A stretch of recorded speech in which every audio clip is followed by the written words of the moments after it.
Hello, you said my line is breaking. Yes, sir. Okay, maybe it's the weather. It's raining seriously here. I think it might be the weather. So that is why I will not spend much time. It's raining here. So we're welcome to class again. As I was saying that what we are doing presently, we are trying to explain the components of working capital. And working capital is current assets less current liability. So the components of current assets is what we are looking at currently. Talk about inventory, how we can manage inventory. We can see how we invest proportionately in inventory that will not overstock our warehouse with goods that will now be looking for cash to settle up immediate need that is calling for cash. So tonight we are going to move to receivables. Receivables, and most likely we're going to talk about payables. Payables is going to be a more interactive section. Yes, because I want you to see what we are discussing from your own point of view. You picture yourself as a business owner. Now you have a business. Your working capital entails your inventory, entails the cash at bank or cash at hand. It entails debtors, those owing you. Now, you as a business person, how will you manage each of these variables that it will not harm your business and it will also not affect your relationship with your debtors, with your suppliers?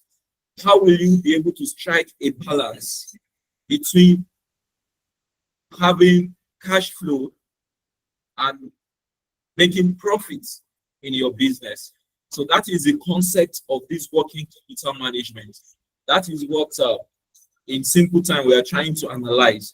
That what will be the balance? Strike a balance in you not having your working capital tied somewhere and you not having your working capital to be able to finance immediate need or to be able to run your day-to-day business operation. That is the whole concept of working capital management. So the syllabus now requires us to look at each of these components individually. And that is what we're trying to do. We've talked about inventory. So tonight we'll see yourself as a business person in this class. Now, we'll be looking at receivables. Receivables. If I may ask, what are receivables? Receivables. We'll be looking at receivables first. Then in our next class, on each of these issues, I'm going to forward questions to the platform that we're not going to solve on each of these issues. But tonight, we're going to discuss them and see what they entails. So we've talked about inventory over time. Tonight, we'll be looking at receivables. Receivables.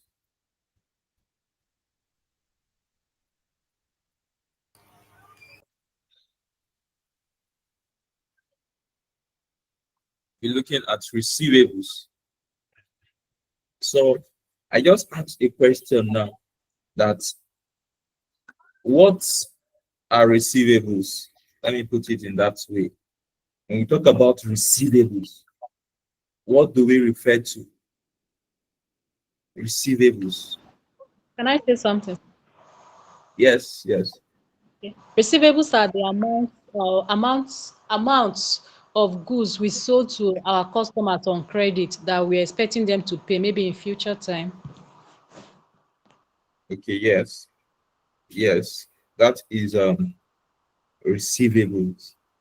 So in another word, how can we, what is a synonym we can use for the word receivable? Creditor, Is it creditor now? Debtors. Yes, debtors. debtors, debtors now. So the point we're trying to look, how will you manage your debtors? Now, it is your expectation as a business owner that once your customer comes to buy, they pay you cash immediately. They pay you cash. But sometimes in business, you cannot run away from giving credit. You cannot run away from giving credit. Even though when you walk to some shops, they will say no credit tomorrow or no credit today. Is it come back tomorrow? Yes. And some people will put an inscription in their business arena that business grows when everybody pays, right? Both family and friends. Yes. So the point we're trying to look at, how do we manage receivables? How do we manage debtors? How do we strike a balance?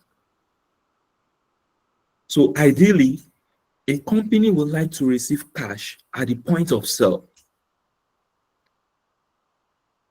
So many retail companies are in this fortunate position, but for most business, there will be what we call grace period before customer remits the actual cash. So as a business owner, the question I will put before you is, how will you strike a balance?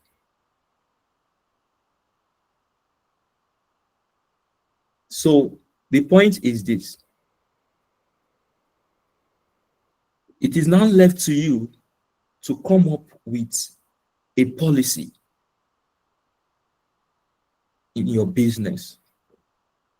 How long do I want to give credit to my customer?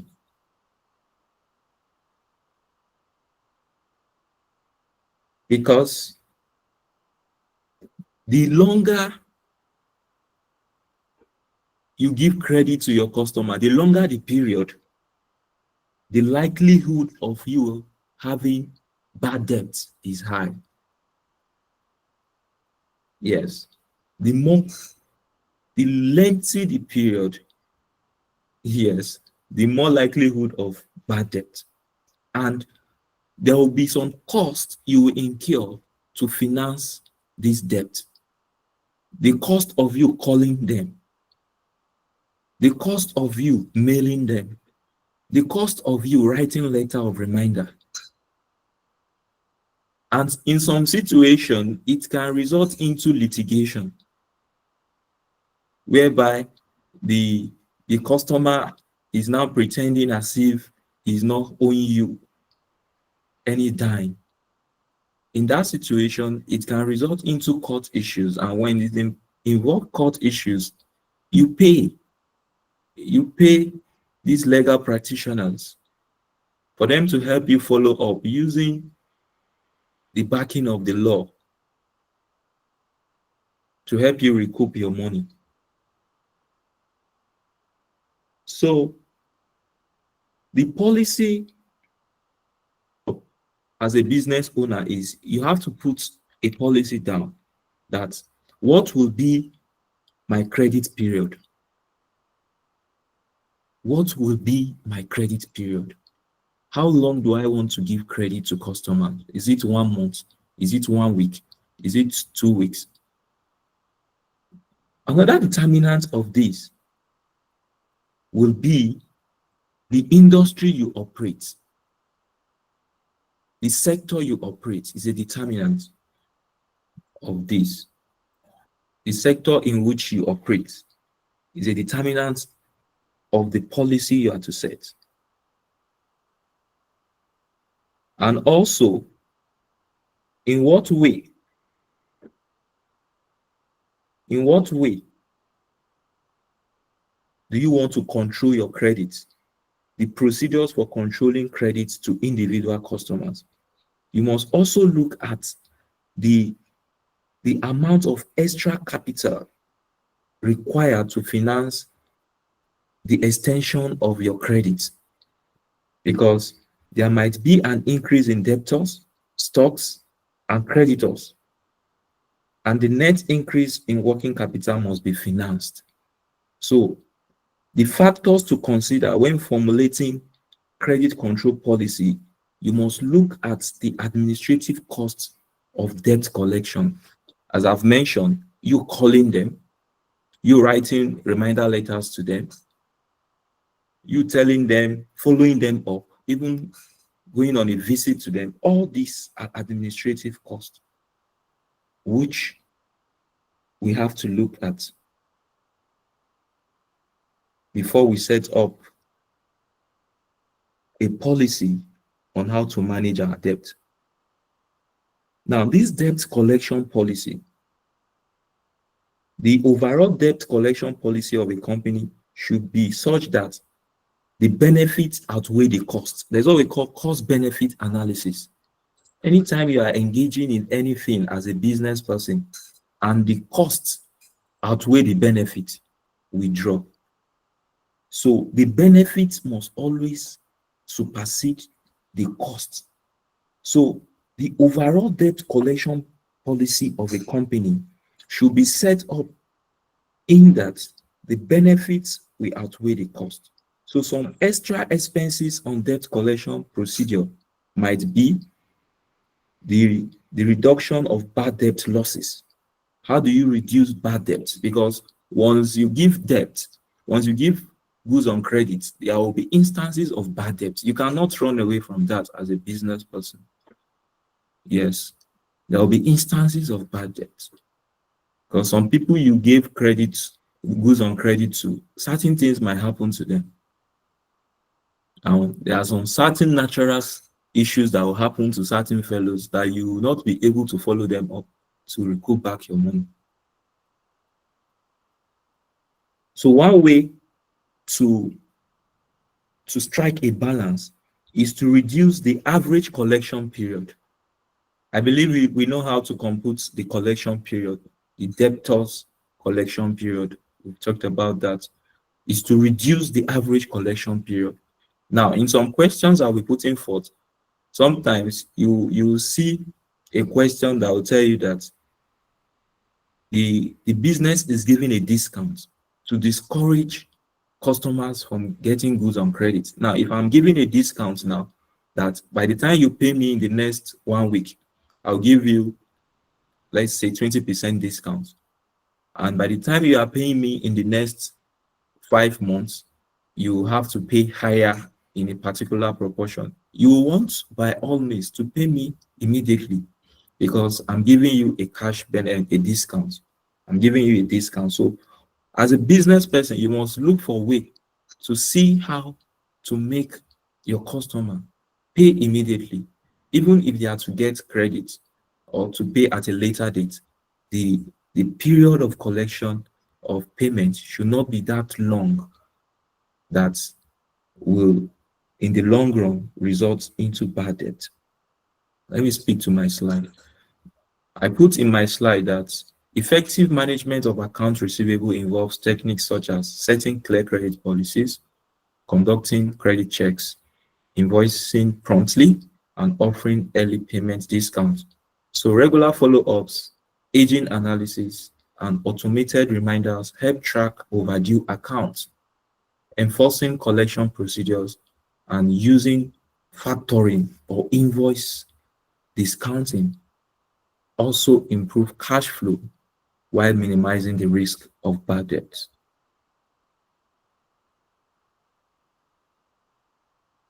So this is also buttressing what I've been saying.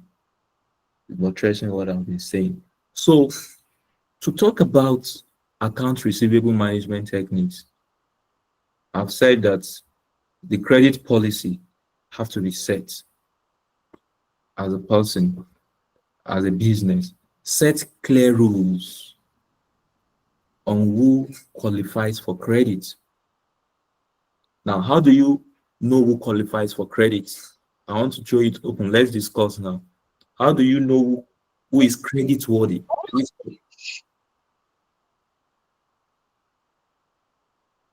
How do you know who is credit worthy?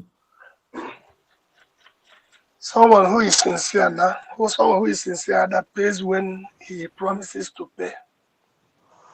Okay. Let's say, Okay. you buy something and will tell me that by next week Wednesday you will pay me. If you pay me by next week Wednesday, I will know. I will know that your credit was so. Next time when you ask me or when you buy on credit, I will give you because you pay as at when due or when you promise to. Okay, sir. What if I'm a new customer?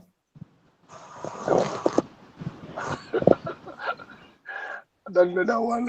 A new customer. You use spiritual analysis, sir. You check the health of their own business that they're running. Or the business might be running and the person is not sincere. Maybe you try them with small amounts most times, but there's no way of knowing who is sincere and who is not sincere. You just don't let the risk not be too much.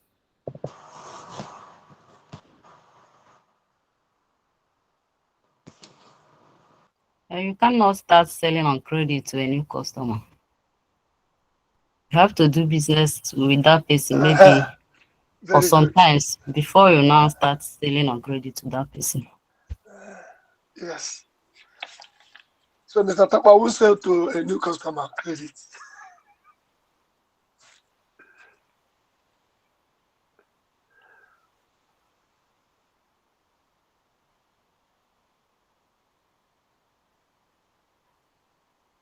Yes, like I said, I like this class because I have people from the East.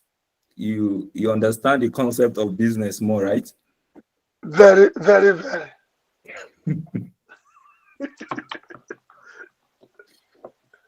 So assessing credit worthiness. This involves assessing potential credit customer and proper monitoring of outstanding accounts.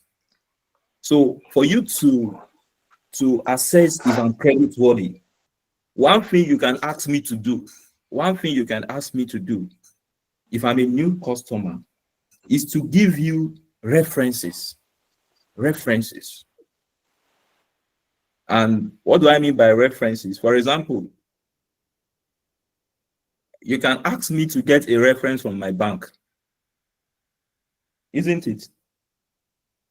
Those of you that work in finance and accounts in your organization, you discover that Yes. sometimes if your workers want to get some facilities from the bank will refer them to the finance section that they should get a reference letter from the organization. Yes, so that for them to know, the bank will know that yes, you're actually earning monthly income. Yes, that in case you default, at least we have where to go to. So you can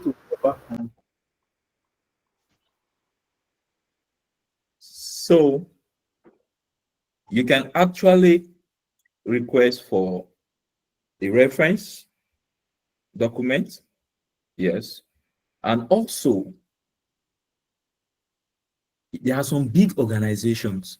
There's what we call credit ratings. Okay.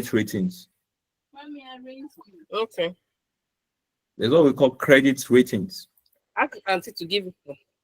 Some organizations run their business based on credit. And over time, they've been faithful. Yes, they've been faithful as they get these facilities, they pay back promptly. And through that, once they visit another organization trying to get a facility, they check those new organizations, try to check their ratings, the rating of the agency, the rating of the organization to see if they are credit worthy. So sometimes at the initial stage, low amount of credit should be given to customer, just as you said. for new customers, you can just try them with a little proportion and try to see their performance. Yes. So as they keep doing well, paying you back, you can increase the credit facility you give to them.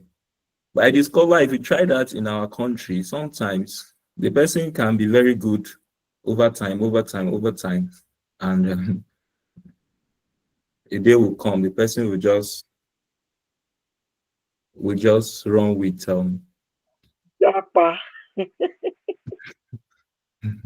Yes, Chidima, you raise up your hand. I muted you because yeah. Yeah. Okay. There's something like a direct debit mandate too. Okay. Like some people, when you're a first time customer, or maybe you're referred by someone else that maybe someone that I know referred them to me and they want to buy on credit. Sometimes I will insist, okay, give me a direct debit mandate from your like that will tell your bank that also so date that you're ready to pay, they will debit you to credit me. If that if you don't pay, I can take this to the bank with your signature and all of that, and they will credit me. I think some organizations do that too. Yes, and it's similar to factoring. Factoring. You recall we discussed factoring in some of our sections over time. It's similar to factoring, and we'll still talk about that policy. We'll still talk about that. Yes, we'll still talk about that. That in a situation whereby I obtain goods from you, I obtain goods from you with the hope of me paying you back in the next 1 week. And my organization, you as the organization, you are in need of money. You can use my invoice. You can present my invoice to the bank or to any facility that we think, any organization that we think can help you with fund. That when I pay back my money, when I pay my money, you will quickly refund back what you've given to me. We'll get there. We'll get there. Let us jump the gun. So, assessing credit worthiness for large value customers. You can actually maintain a file about their financial information. And sometimes there are some organizations that you can use press comments about them to know if they are actually credit worthy, because they've been in existence over time, and you should be able to adjudge from what you've been hearing that these people are actually real.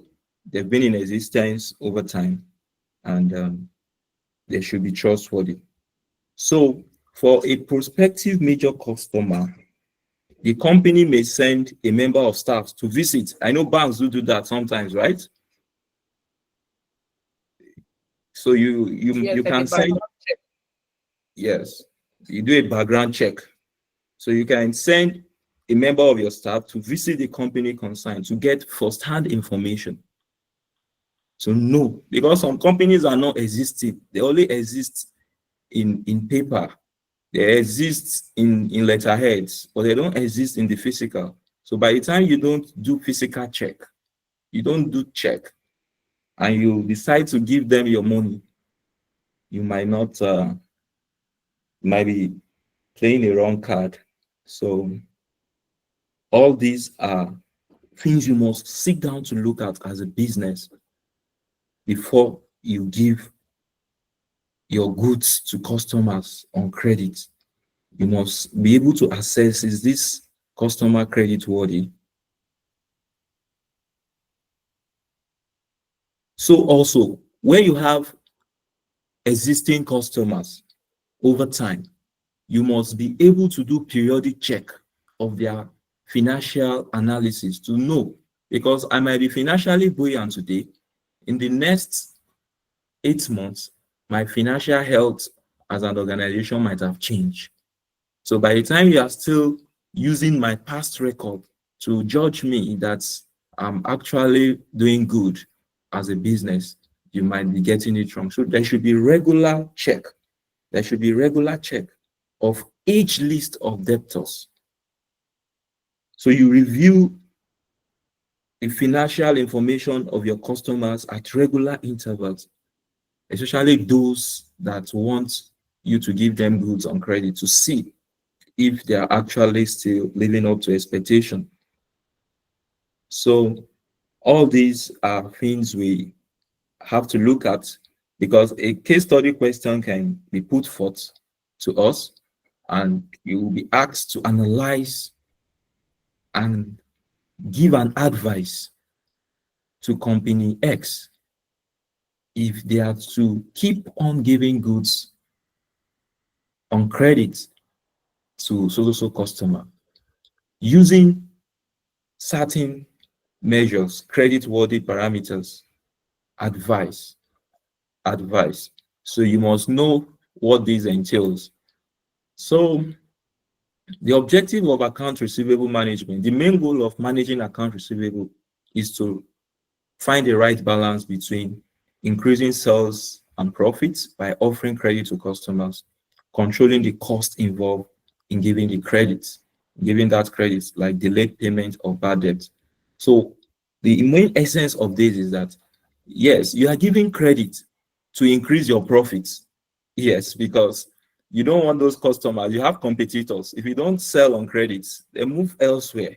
And the ultimate aim of why you're in business is to make profit. So, but yes, you're out to make profit, but it's not that in aiming to make profit, you now destroy your business. So in trying to make profit does not mean that you should be so generous and forget that, yes, you still need cash to run your business. Because when you give credit for over a long period of time with the aim that I don't want to lose this customer is good, and you are not following up in collecting your money, the business can be dissolved. Yes, the business can run into liquidation. So we must learn to strike a balance between making profits and trying to get our get cash inflow into the business. Yes, we know no business can run without sometimes giving at least minimal credit, because the people you operate with, the customer, certain factors might befall them at some point in time, and their business might not be running smoothly as expected. So they can actually run to you to get certain goods on credit, and when they sell them, they pay you back their money. So it is about sales without hurting cash flow or increasing financial risk. So the objective is about boosting your sales without hurting your cash flow. Yes, you want to make sales, but at least let's get our money back likewise. So instead of just trying to make sales without corresponding inflow into the business, that is not good. So the point is we trying to strike a balance between those two objectives. So the balance act, receivable balance act, we have liquidity, we have profitability. That's liquidity entails or involves collecting sales receipts as quickly as possible to reduce cost of financing the receivable, because the longer it takes for you to collect your money, the more cost you incur in following up to get your money. So profitability is extending the credit period to customers to encourage additional sales, because when you give them on credit, they will say, hey, your business is good. They'll want to come back. But when you close your door to them and not give them credit, they quickly run elsewhere. So the point is, how will you strike a balance? Is what this subject matter is trying to tell us, that we need to strike a balance. So in striking a balance, there's an opportunity cost. Either you giving less credit to get more cash inflow, or giving more credit and reducing your cash inflow. So the point is, remember, this trade-off is a key factor in determining the company's working capital investment. So the point is, the more credit you give, the less cash you have, the less inflow you have. And the less credit you give, the more inflow you have into the business. So the question is, we must learn to strike a balance as a business person. So for you to strike a balance, you must have studied your business, study your business environment, your customers. Who are they? What is their financial capability? What is their purchasing power? Your environment, you must study them and see how you can set a credit policy for yourself as a business, because my credit policy might not, when you adopt that, might not work for you. So you must think of yours and see how it will come.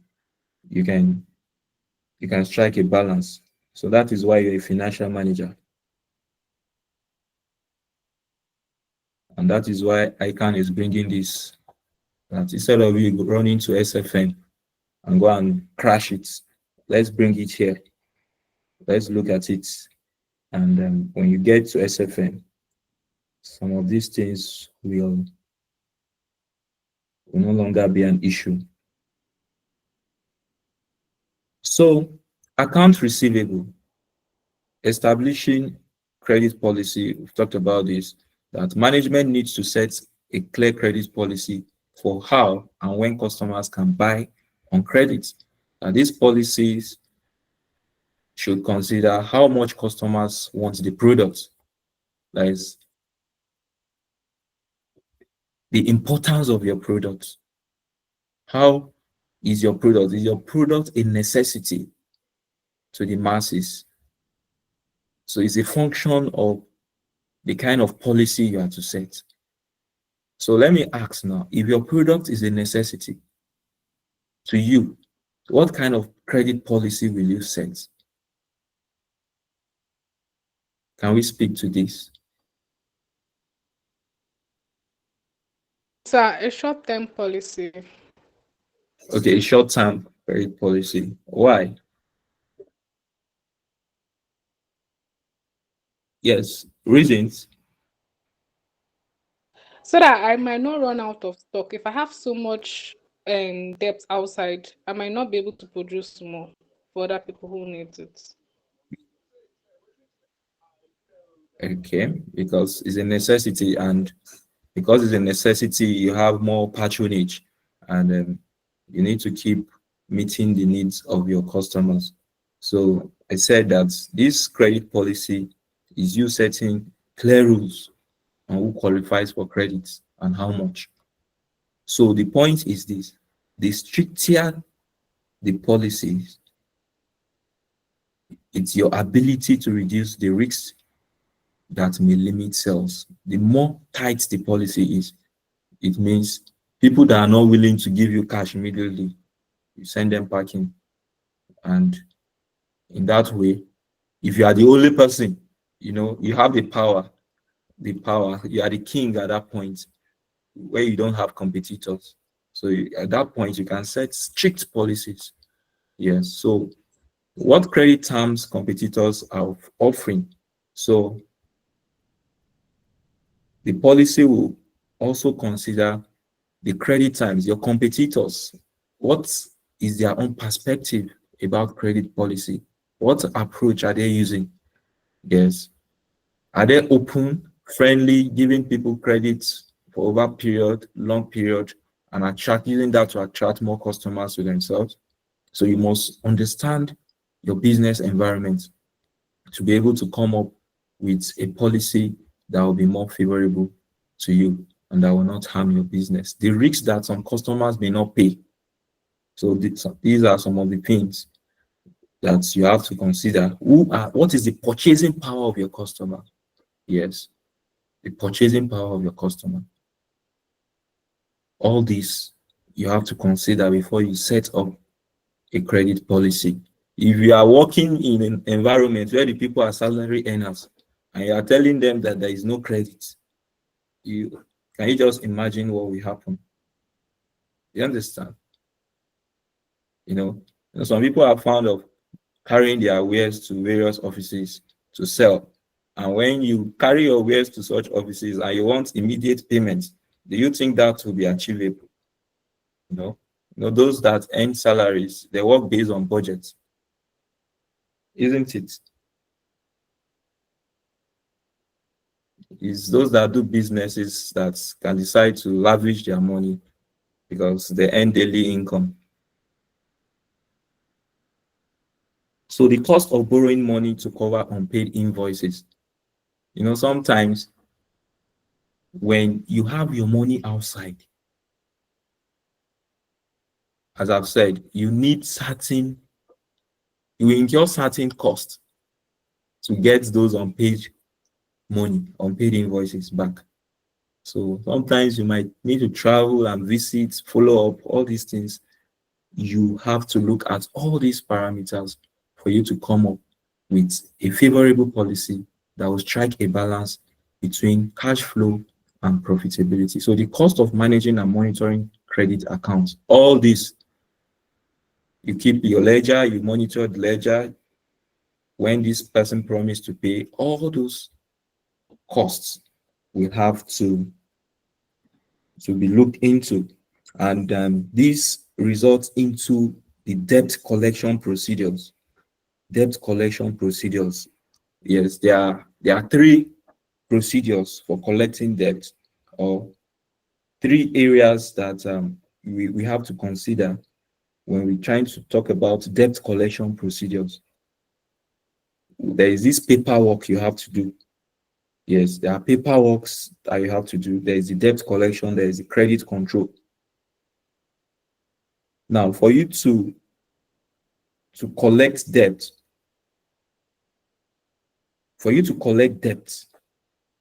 promptly, the paperwork that you have to do, number one, is that your invoice should be sent out immediately after delivery for you to ensure prompt payment.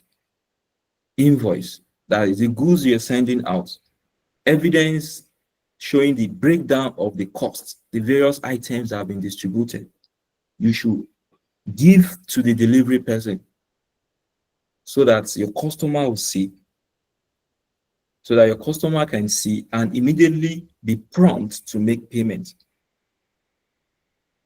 And before you send out your invoice, you must check very well to ensure that the invoices, the items in the invoices are accurate. So these are some paperwork that you have to do. Invoices should be sent out immediately after delivery. Checks should be carried out to ensure that invoices are accurate. And more so,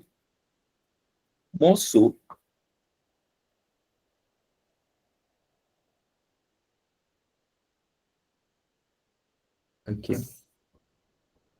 And more so, sometimes there can be queries and complaints in relation to the invoice. Yes, there can be errors. Yes, maybe as a customer, I order for a product, but you mismatch the product. In the invoice, I'm not seeing what I ordered for. You gave me a similar product against the required product. So this can also cause delay. So the investigation of queries and complaints, if appropriate, these are paperwork likewise. All these we have to be looked into. And also, if possible, monthly statements should be issued early so that all items on the statement can be included in customers' monthly settlement bills. Yes, everybody that promised to pay within a particular period, yes, you should have a list, a printout for them to show that, yes, their payment time is due. is due. So these are some of the process, that we have to look into, the paperwork involved that we have to look into to make sure that our money don't stay outside for too long. So based on this slide, I put that a credit policy have 4 key aspects. That is assess creditworthiness, credit limit, invoice promptly and collect overdue debt, monitor the credit systems. We've talked about these, and then yes, okay, credit limits, yes. For every customer or for an organization, as an organization, you should have a limit, a ceiling to the amount of credit you can give to your customer. Yes, you should have a ceiling, because if you don't have a limit to the amount of credit you should give to your customer, and you give credit haphazardly without any limit, any ceiling, it can actually hamper your business, affect your business. So the credit policy has 4 key aspects. That is you assessing the creditworthiness, setting a credit limit, invoicing properly, not that you give goods to customers and the customer is here to get the invoice. That is the analysis, the breakdown of the cost of the items for him to pay. Yes, and monitor the credit system. That is the paperwork, checking which customer's payment is due at a particular point in time and the rest of it. So I put that note that this is a useful structure to adopt for examination questions that asks about the management of receivables. Yes, because a question can come trying to test your understanding on how you can manage receivables in an organization. What are those things you have to look at? What are those things you have to look at in the organization? What will be your advice to the organization in regarding them managing their receivables? So these are some of the things you have to talk about in managing the organization receivables. Now, another point that we have to look at is organization giving discounts to their customer. Now, what is the essence of discounts? There are various forms of discounts, right? We have we have trade discounts, we have purchase discounts. In accounts, we have discounts allowed, we have discounts received. So, but what is the essence of discounts? You can come up with a policy, a discount policy. What is the essence of discounts in a business?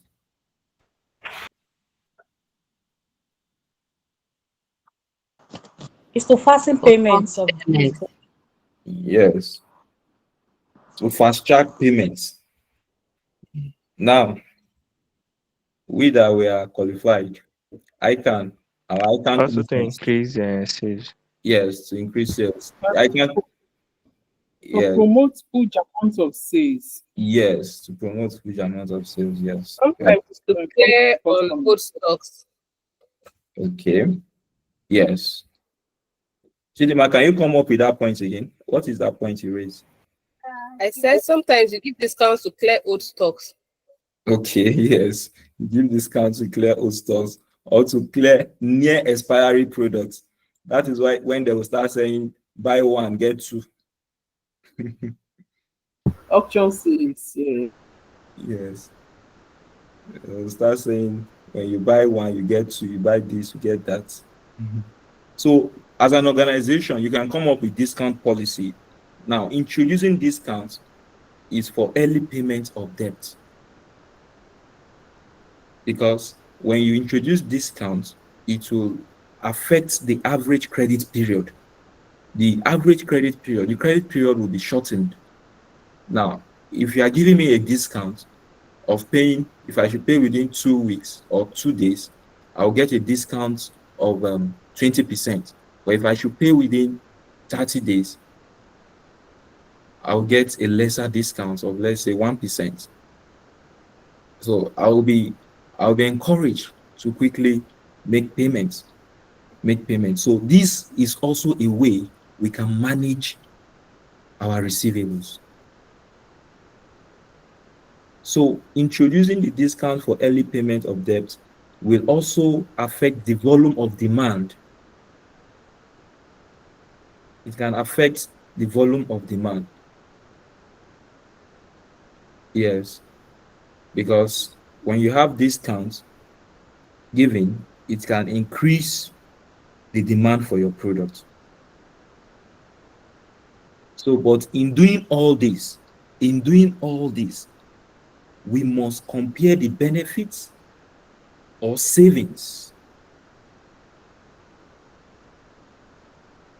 as a result of what? Reduce investment in debtor to cost of discounts.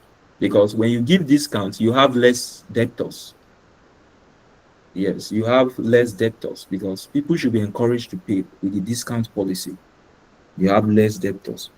So we are going to, I'm going to bring up examples on discounts,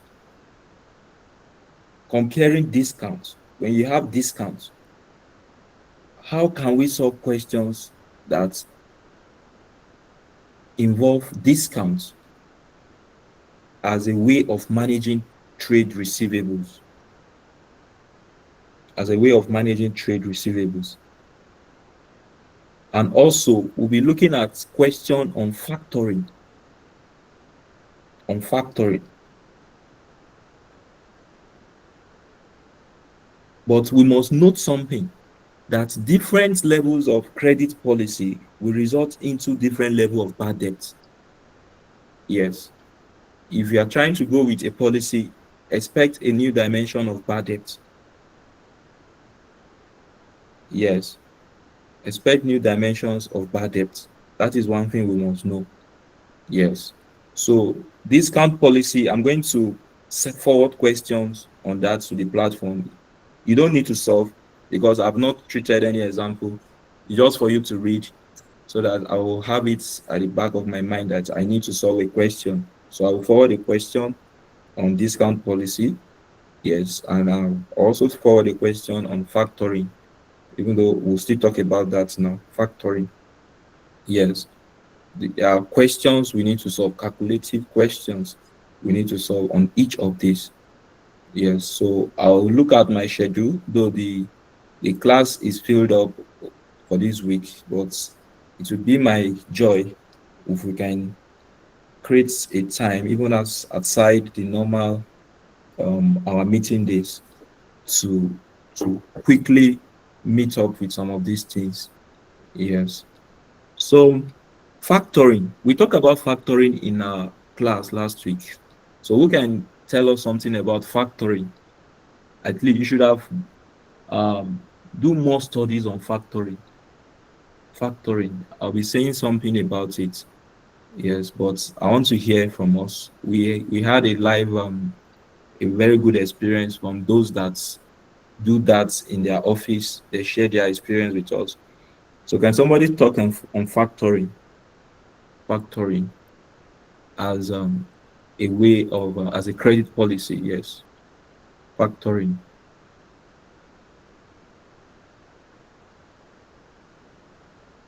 I think Madam Vicky spoke about that last time, and Chidima added a voice to it. Likewise, yes, factoring. I want us to talk about. You must know it. It's very important. Yes, factoring.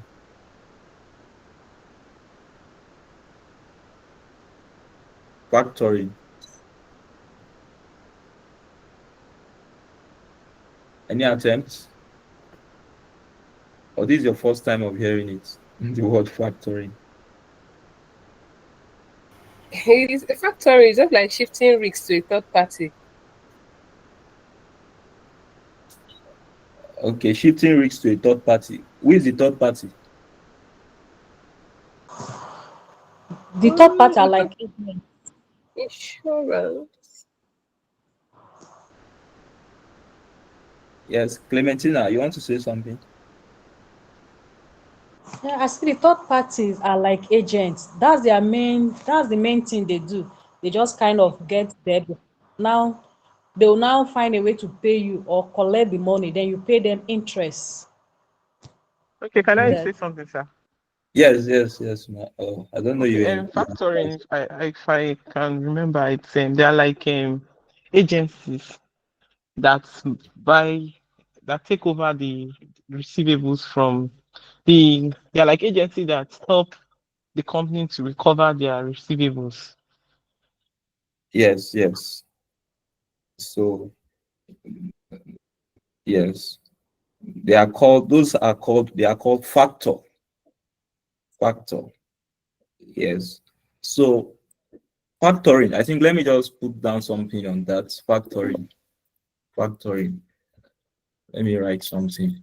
Factoring. Okay, I think I have something in my slide related to that. Yes, fine.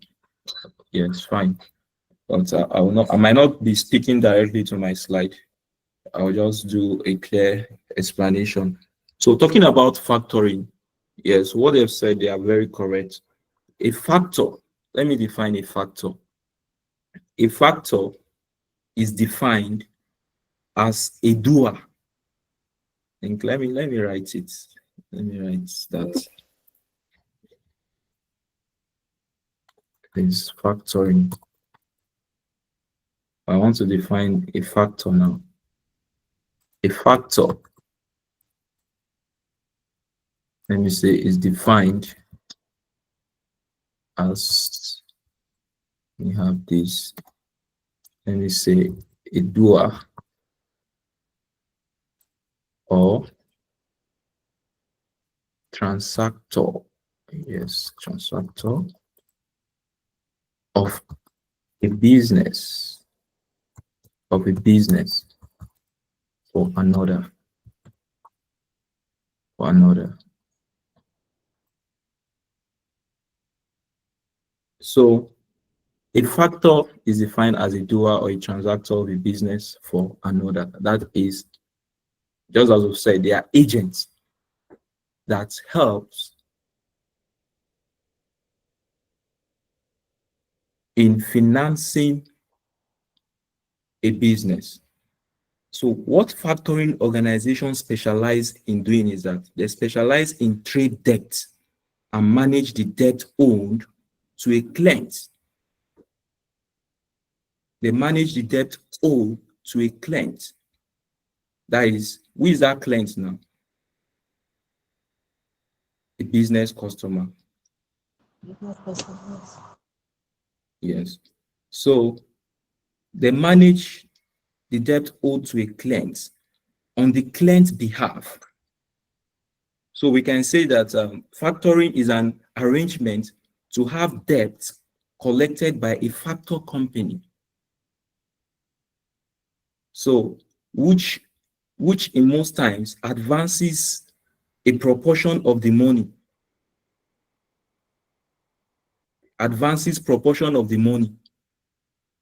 to the person they are transacting on behalf.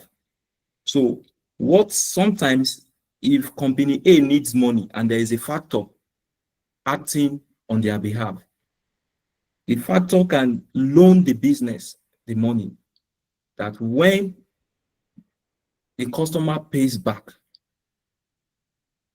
then the business can now settle the factor. Now, the main aspect of factoring, let's speak to the slide here.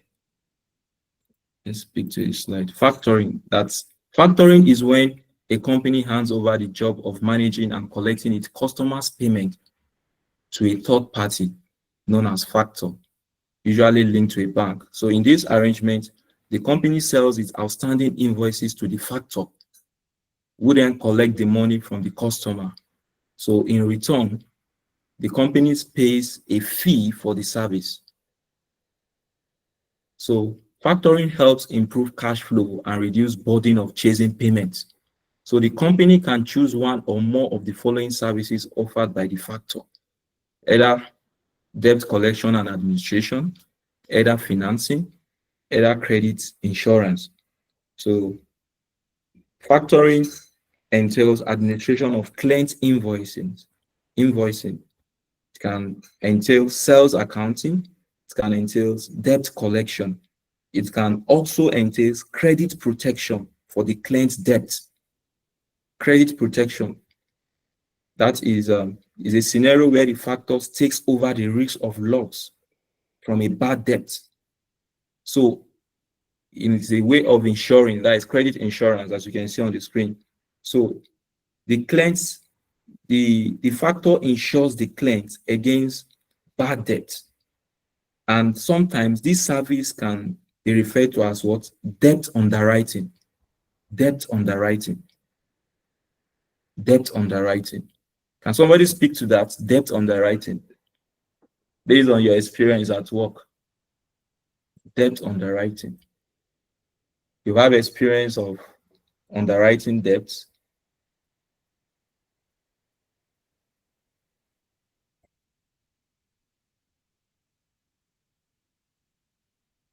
Yes, let's talk. Debt underwriting. You know, some of us work in finance houses.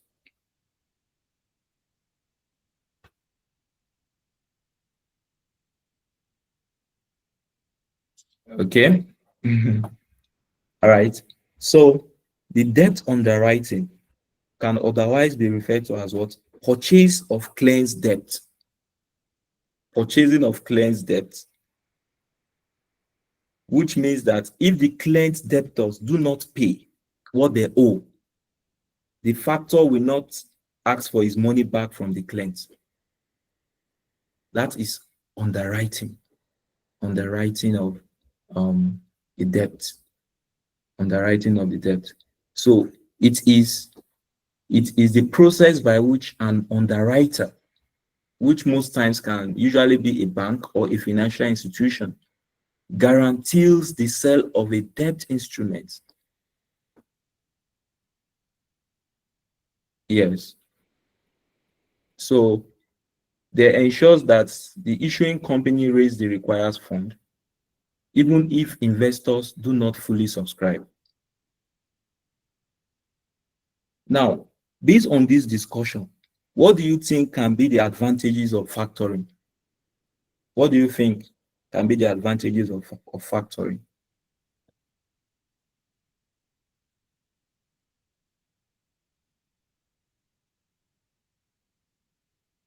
The burden of how and when to get the receivable, to recover the receivables transfer to the factor.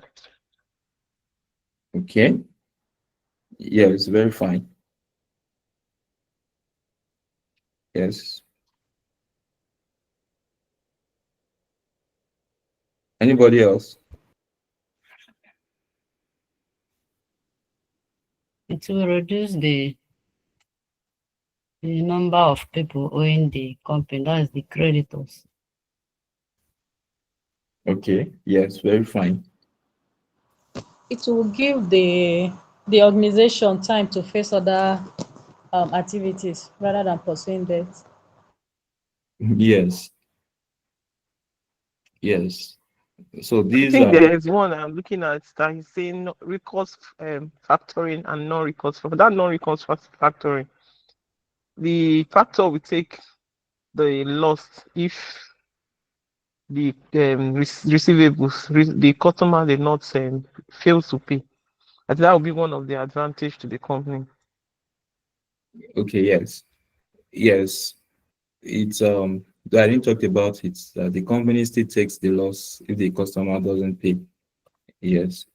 So, and the non-recourse factoring, that the factor takes the loss if the customer does not pay.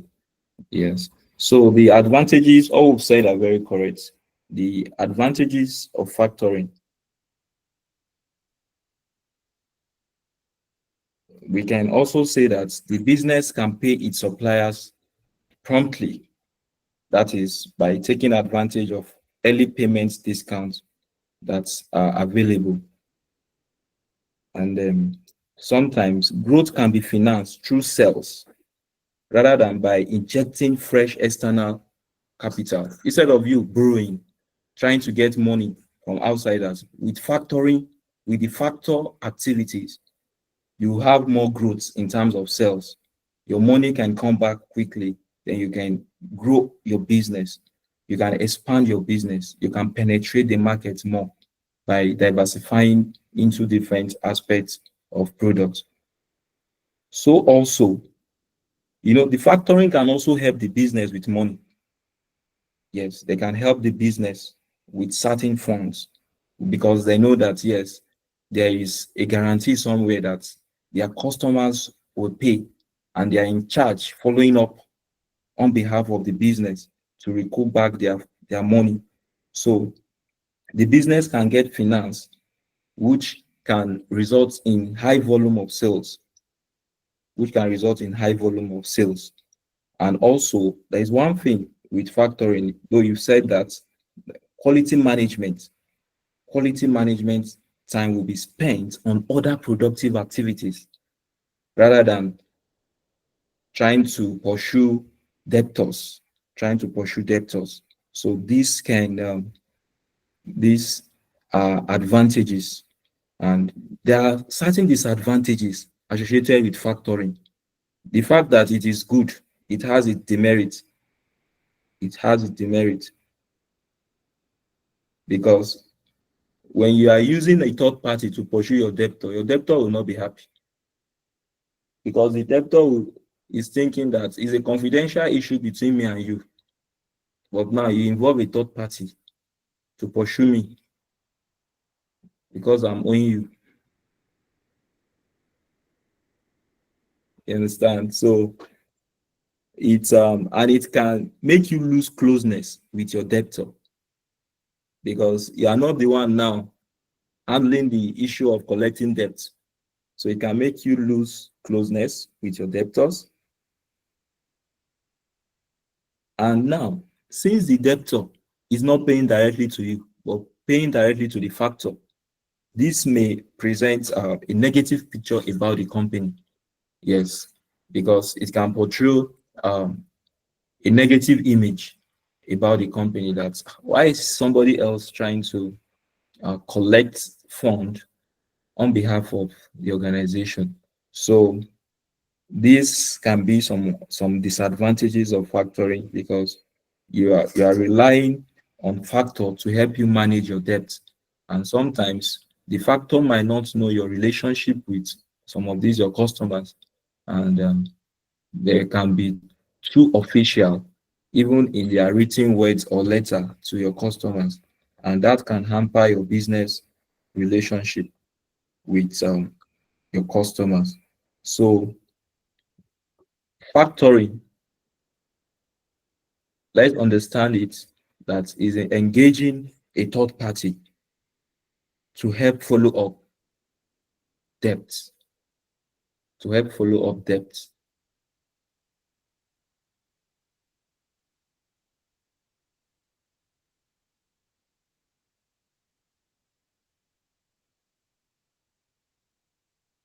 To help follow up debts. So let's just get in summary. Where a business sells its accounts receivables, that is invoices to third party, and that third party is called what? A factor.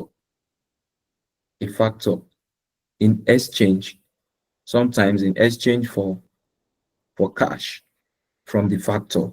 And as you sell that your invoice to the factor, in some instance, it's at a discount. Yes, because sometimes what is pushing you to the factor is because you need cash at the immediate. Yeah, so you now engage them to help you manage your debt. As they are managing your debt, they discover that yes, there is hope for you to get your money from other sources. So they can, based on that judgment, give you certain help in terms of finance. Because these will help you manage your receivables and helps improve your cash inflow and reduce your credit risk. So these are some of the reasons why business engage factors to help manage their debt. Now, there is also something that we call invoice discounting. Invoice discounting. I think we also mentioned that in our class the last time. Invoice discounting. What is this all about? Invoice discounting. Now, Victoria, you talked about this in the last class. Invoice discounting.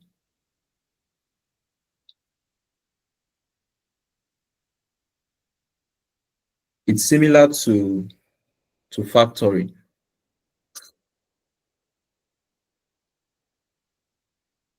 It's similar to factoring. Don't mind me, my attention is divided. I'm trying to monitor the other class there. Invoice discounting. So this is similar to factoring. And most times, many factors will provide an invoice discounting services. An invoice discounting is the purchase of selected invoices. Invoice discounting is the purchase of selected invoices at a discount, which does not include sales ledger administration, but this is just a pure arrangement to give cash to an organization. So invoice discounting is, I would say, is a short-term financing method. Is a short-term financing method where a business uses its unpaid invoices as collateral to obtain immediate cash from a financial institution. So unlike factoring, in factoring, there is something that happens in factoring. In factoring, the business lose control over its sales ledger and debt collection. Take note of that, because every responsibility is saddled on the factor. But in invoice discounting, the business retains control over its sales ledger and debt collection. So that is one major difference between factoring and invoice discounting. The invoice discounting just involves selection of some unpaid invoices, which is used as collateral for an organization to get immediate cash from a financial institution to run their business. So this is one thing with the invoice discount. The business raises an invoice after supplying goods and services on credit. So the invoice can be presented to a financial institution for the financial institution to help with a short-term facility. So what the financial institution can do, they can give the short-term facility. Yes, they can give the short-term facility at a percentage. Yes, at a percentage based on the invoice that is presented. Based on the invoice that is presented. I hope everybody understand the word invoice we've been using over time. Yes, the word invoice. Some people oftentimes call it receipt, something like that, as in a breakdown of what I've given out to my customer, and the customer needs to pay.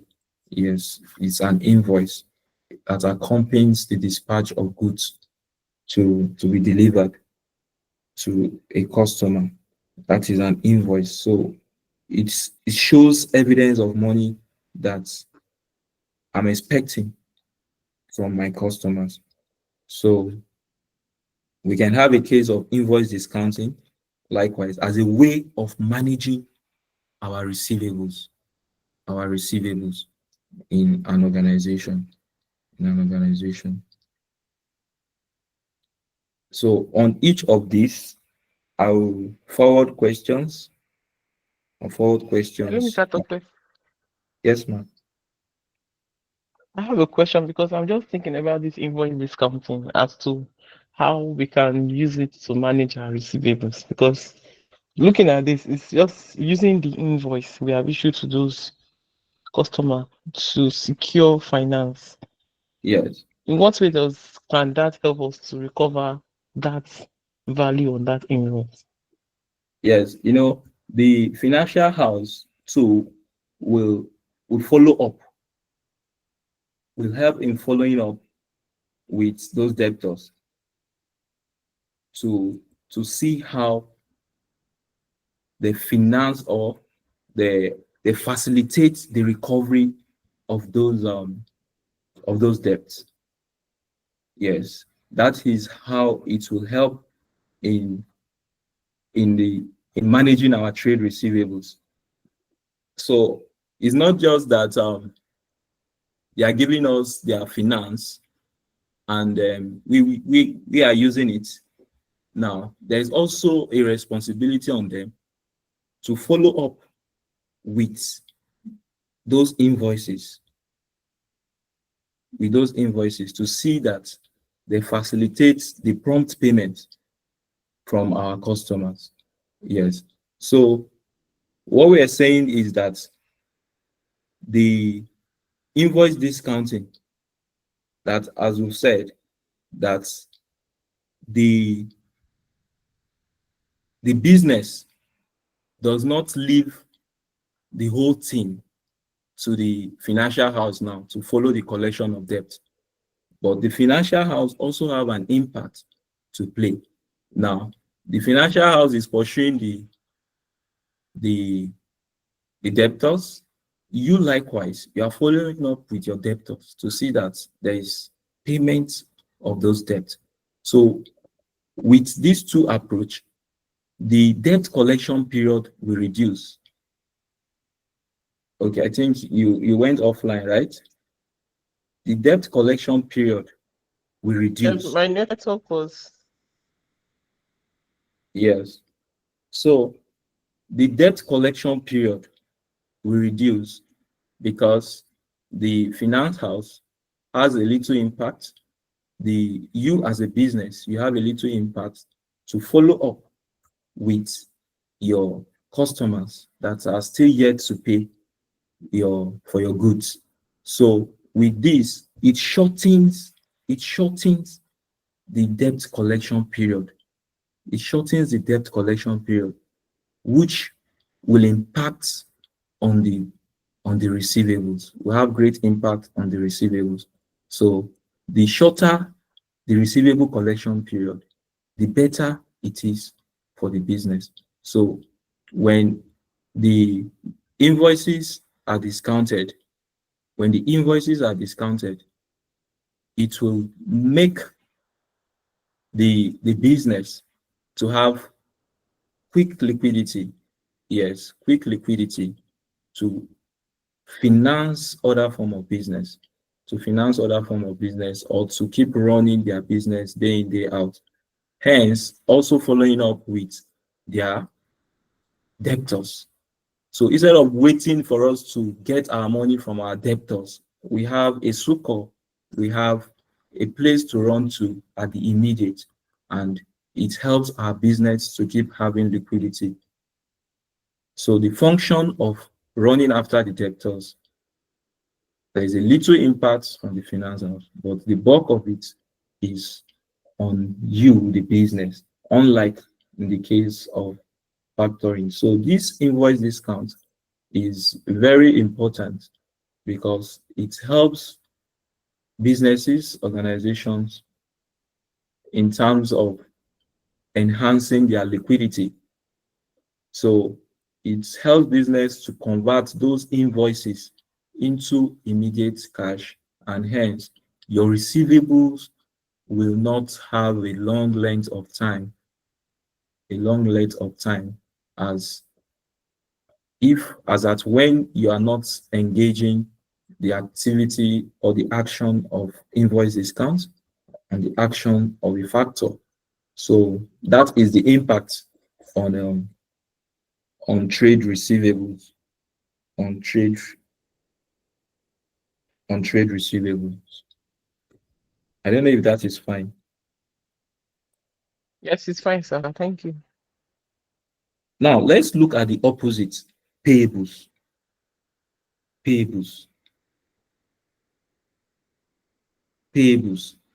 I haven't talked about receivables. How do you manage your trade creditors?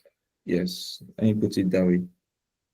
How do you manage your trade creditors? How do we manage trade creditors? Any trial?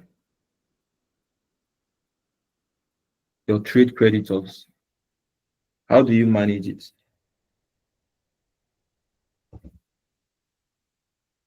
Just 1 minute. Let me check the.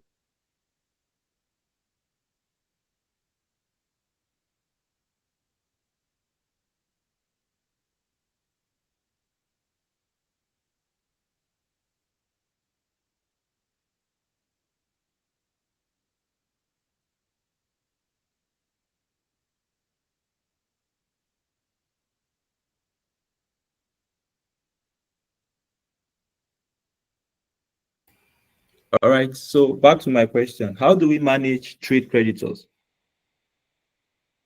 So by trying to pay them their monies when due, that's the money we bought goods or they supply goods to us or services to, by trying to pay them as at when due, so that when next we need, they can be able to extend it to us. Okay. So do you think that will be an advantage to you when you quickly pay your suppliers? No, it's not really advisable to quickly pay them, but once there is a date of payment, it's good to pay to keep that appointment for another time's sake. But the more the time of payment, the better. Okay. That's if you can negotiate very well with them. Yes, right. That is fine. Hello, sir. Yes, I'm with you. Okay, for me, I will say it by focusing on a particular supplier than patronizing or by purchasing on credit from different vendors. Okay. Okay. All right. Yes. Sir, can I say something? Very well. Okay, I'm thinking of if we can use invoicing discounts for trade payables. I don't know if that is visible. Okay. For trade payables now. Yes, So you engage a factor to pay your creditor, right? yes. I engage a factor to pay my creditors So pending when what I'm able.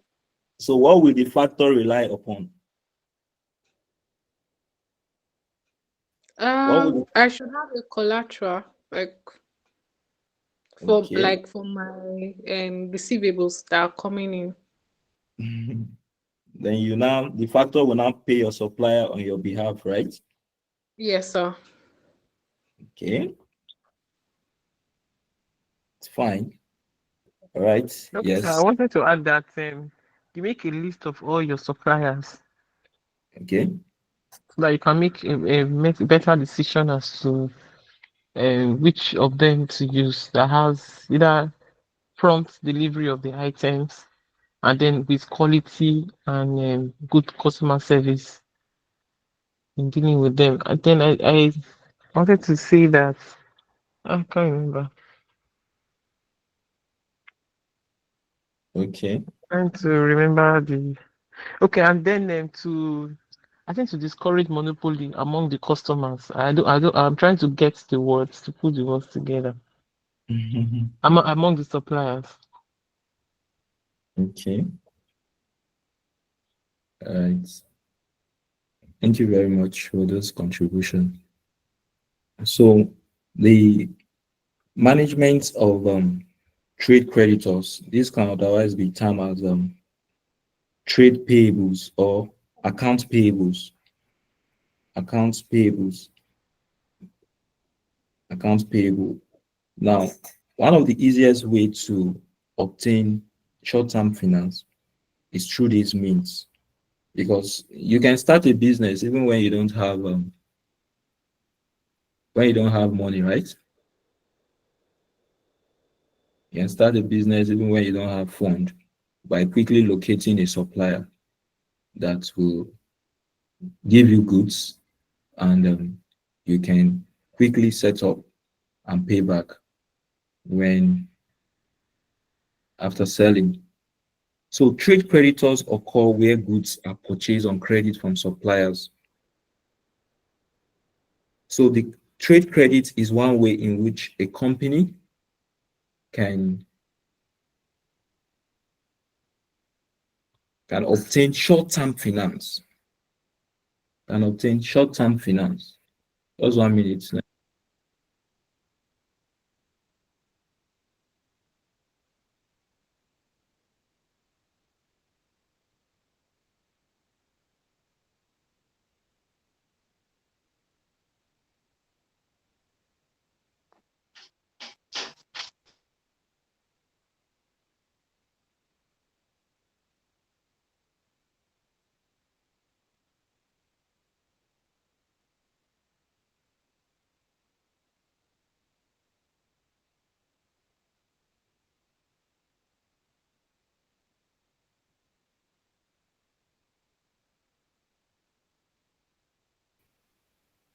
All right, sorry, I just have to end the other class there.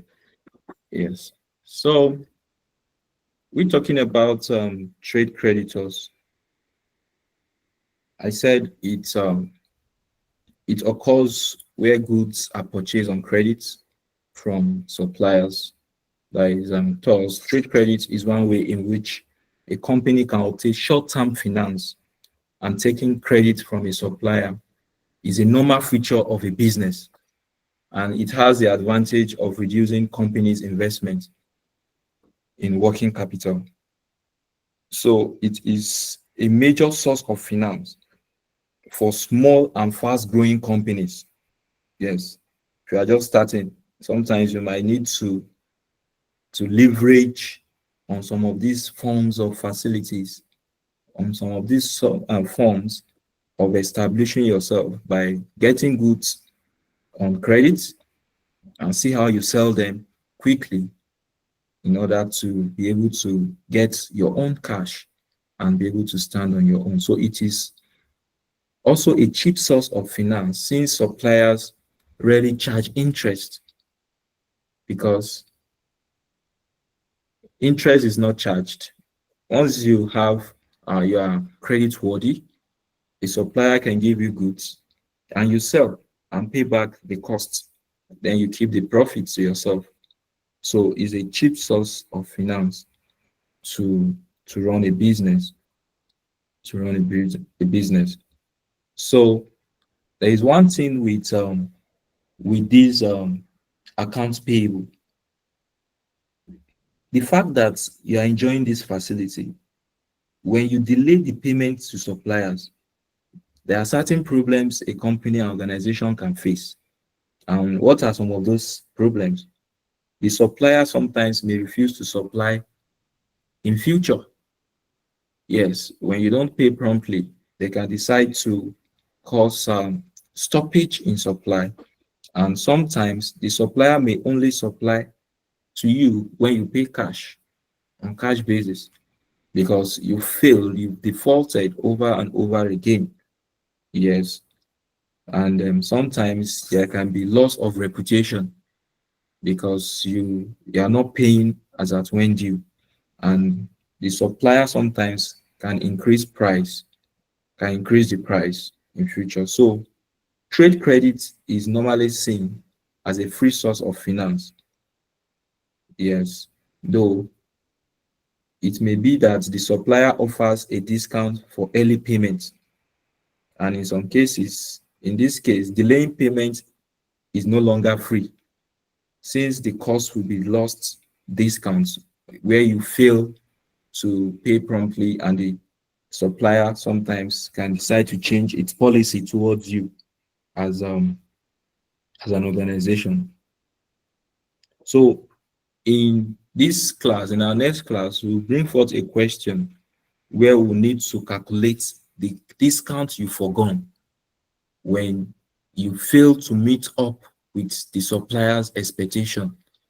In our examination, we are required to be able to solve questions where we should be able to calculate discount forgone.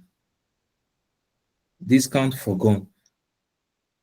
That is when you pay early, discount for early payment. We'll look at that situation. We'll also look at equivalent annual cost of discount. Yes, we'll bring up simple illustrations to explain some of these things as it relates to trade payables, receivables, and the rest of it.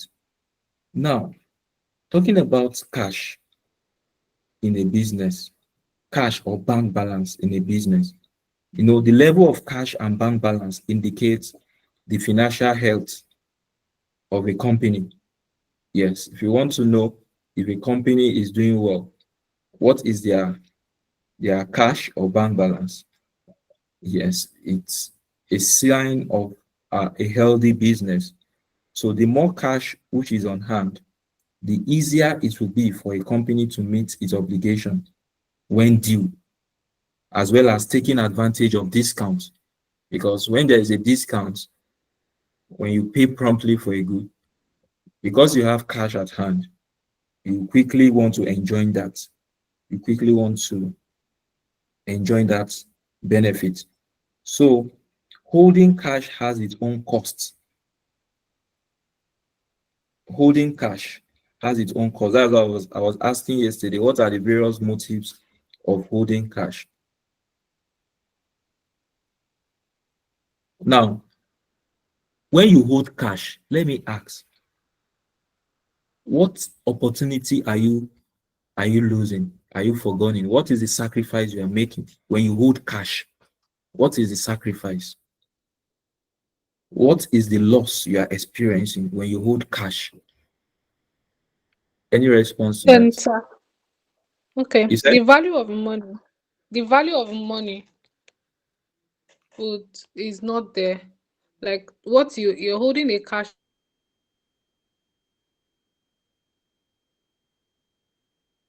for 50,000 today is different from what you use to get to meet your okay, that is in simple time, the present value of the money will differ from the future value. It shows that what the money can get now in some days' time, in some months' time, it won't be able to get it. So, what the point of focus is this: when you hold money in form of cash, you are losing the return that you should get in form of investment. So the loss of any which would have been obtained if the fund is invested elsewhere is what you will experience because you are holding the cash. But if you have invested the money, there will be a return. So as a financial manager, what are you supposed to do? You must always learn to balance your liquidity with your profitability. So I will say that cash balances should be a planned figure rather than residual item because in the long run, surplus cash should be invested in long-term projects which will result into high return to shareholders.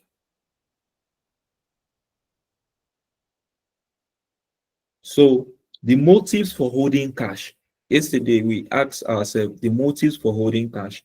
We said we have three motives even from our normal secondary school economics. I recall this that we have transactionary motives for holding cash, we have precautionary motives for holding cash, we have speculative motives for holding cash. Now, when you talk about the transactionary motive for holding cash, this is the amount of cash held to meet necessary payments in the day-to-day operations of the business. That is cash required to pay, let's say, wages, to buy materials, to service debt, to pay taxes, and other day-to-day transactions. So cash is important because daily inflow may not equal the daily outflows. Yes, because what you get as inflow might not equal what you expense out as outflow. So cash is required to act as a buffer, Yes, when we talk about buffer, what do we refer to?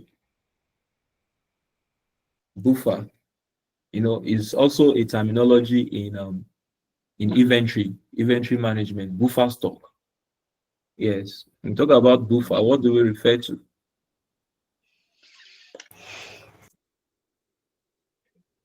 To improve. To improve? Yeah. Eh, Buffer. Buffer is a safety level now. A safety level. It's a buffer stock. That is the extra money you kept on hand to prevent you running out of cash. Buffer. That level of safety. Yes. That is buffer. Buffer. The point of safety. Yes. So the transactionary motive of holding money is you having money for immediate day-to-day operations. Then the precautionary motives for holding money. This is the amount of cash you hold above for specific transaction requirements to meet contingent payments that may occur. That is unforeseen circumstance that may just come your way. So that is a precautionary motive for holding money, because it should be noted that the predicting future cash flows is without certainty. Yes, when you try to predict what will come in as inflow for you, you are predicting based on uncertainty. So it is subject to certain error. So the more vulnerable company cash flows are to be unpredicted, because when you give a perfect prediction to your inflow, inflation can occur. There can be war. There can be outbreak of epidemic, and what you've predicted might not actually come to be. So it's better we strike a balance of safety. So, but in essence, it is very important that we hold money for unforeseen circumstances, and it's also important to hold money for speculative motives. This is the amount of cash held above specific transaction and purchases that may occur, because sometimes you can have opportunities that comes your way. So you need to quickly take advantage. When the price of a thing is low, you can quickly buy and sell when the price is high. So it's very important to maintain all these levels of reasons or motives for holding money.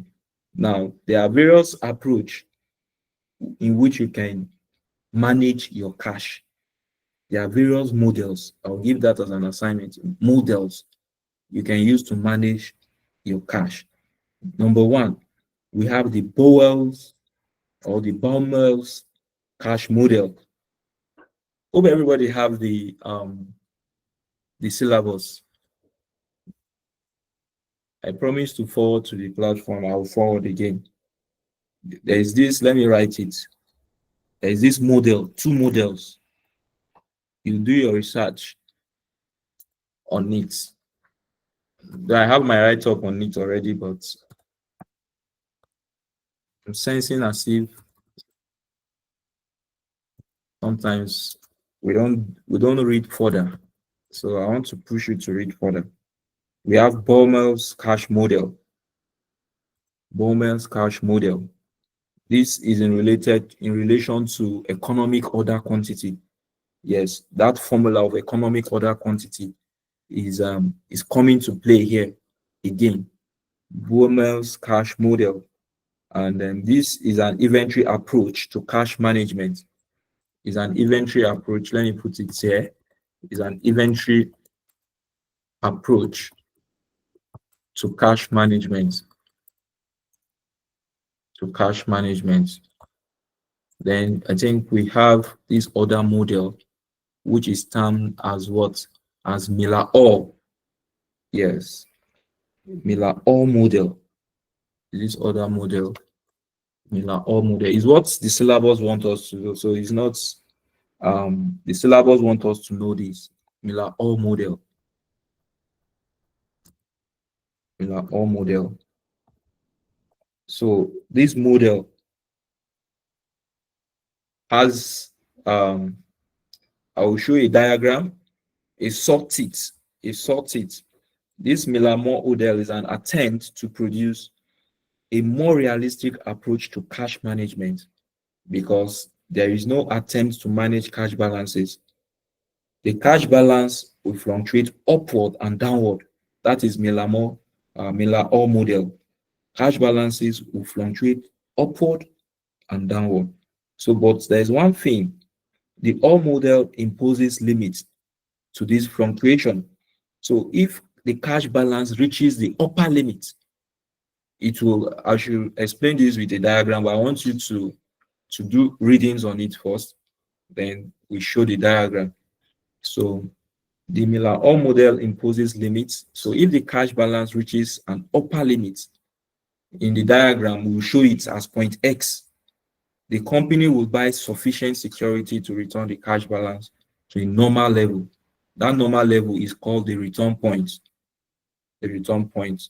So when the cash balance reaches a lower limit, that is the point Y on the diagram, it means we have point X and Y on the diagram. The company will sell securities to bring the balance to the return point. That is the normal level. So I'm going to speak more on this, but I want you to read on this. Read on this, on these two models. They are very important. I want you to read on it. I'll send my write-up on it, but go and read on it first. Then I'll ask questions on this in a subsequent class. There's a diagram to explain it. Yes. So let's read on it. Baumel's cash model, Miller-Orr model. I will ask on the WhatsApp platform. I will do a vote. If you've studied it, you write studied. You click on study. If you didn't study it, tell me you didn't study it. By Thursday this week, I'll put that vote there. So you have from now to Thursday. Baumel's cash model, Miller-Orr model. If you don't have a study material, tell me. I'll forward a study material to you. You can be reading even side by side with what we are doing here. Yes. So I promise to forward questions to the platform. I will do so that we'll now solve. So my question on cash management, the assignment I forwarded. Anybody have made attempt?